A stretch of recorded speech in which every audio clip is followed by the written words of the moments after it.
famous story of Noah's Ark is contained in the book of Genesis in chapters 6 through 9. In it, God decides that humanity is wicked and needs to be cleansed from the earth.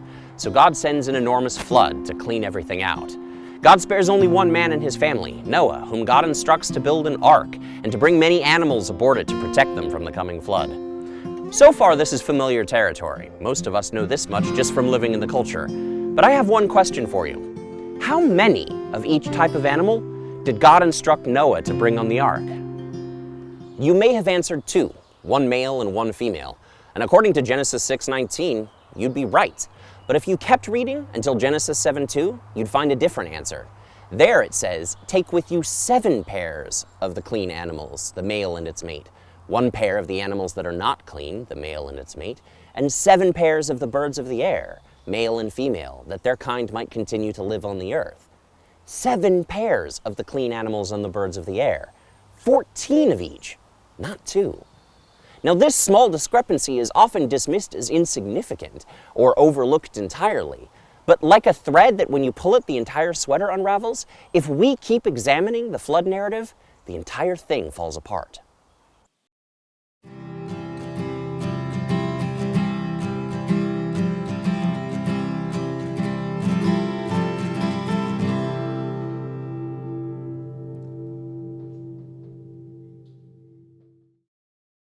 I'm about to share some dangerous information with you.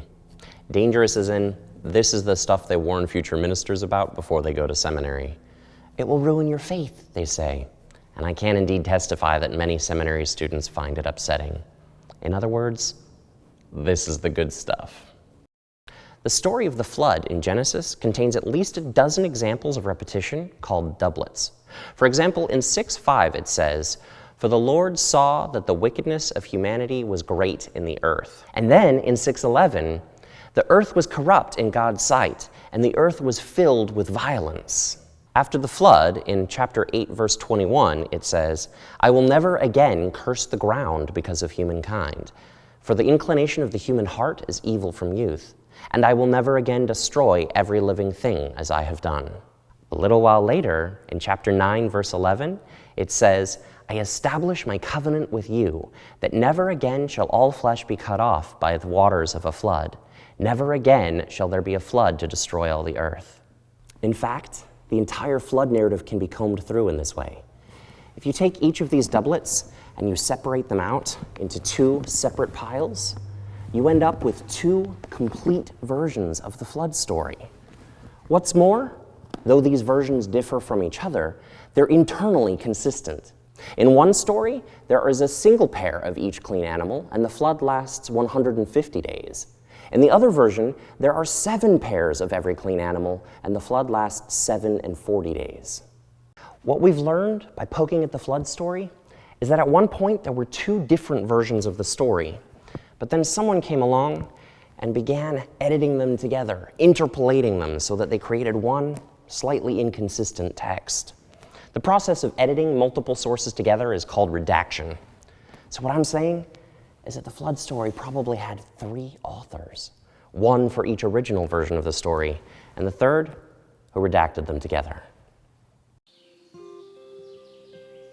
This way of really closely analyzing the scriptures and taking them apart for their meanings goes by many names. It could be called historical criticism, higher criticism, source criticism, among others.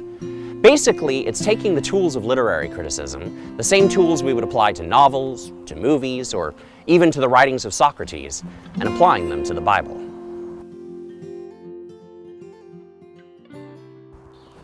The beginning of historical critical study is the willingness to ask sharp questions and to not let assumptions go unchallenged.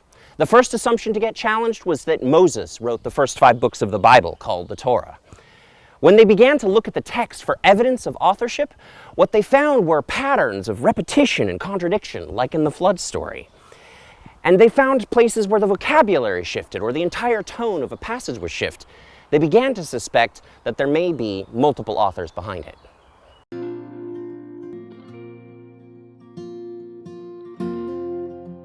Gradually, scholars started to accept what most of them now affirm, that nearly all the Bible is put together from multiple authors redacted together.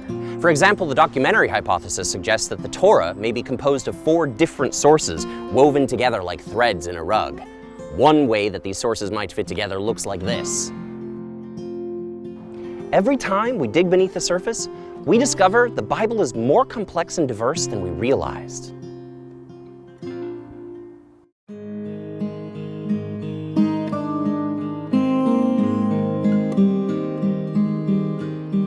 These same methods work for analyzing the New Testament. There are 4 Gospels in the New Testament. One of these, the Gospel according to John, is very distinct from the others in style, content, and emphasis. The other 3, Matthew, Mark, and Luke, are called the Synoptic Gospels. Synoptic means viewing together, meaning they can all be seen as having a similar perspective. And the composition of the Synoptic Gospels is a delightful puzzle. The fact that they share so much in common, down to specific phrasing in many instances, means that they probably weren't composed entirely independent of each other. One author or another was copying off of the others, but who was copying off of whom? Grappling with the so-called synoptic problem isn't just a fun intellectual game, though. It's relevant to the question of when the Gospels were composed, and dating the Gospels helps us to reconstruct the history of the early Christian communities. And the historical critical method proposes many questions besides just when were these documents written and what sources did they use. For example, where was Mark written from? Syria? Palestine? Rome? Who was his initial audience, and what were their primary concerns?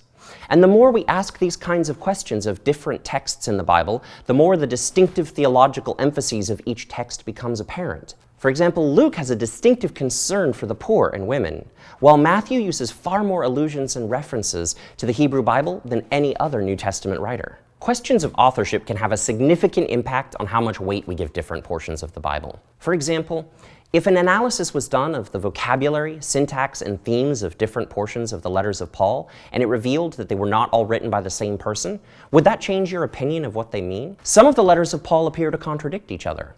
Now, it could be that we're missing some important context, or that Paul changed his opinion over time, or that he was simply inconsistent. But it could also be that some of those differences are due to the fact that the letters were not all written by the same person. To ask and answer these questions honestly requires that we approach the Bible as a stranger. We can't assume that we know the answers. We have to allow the strange book of books to surprise us and to reveal new meanings. And then we have to learn to ask even more incisive questions. And incisive doesn't necessarily mean complicated. New insight could begin with a question as simple as, how many of each type of animal did Noah bring on the ark?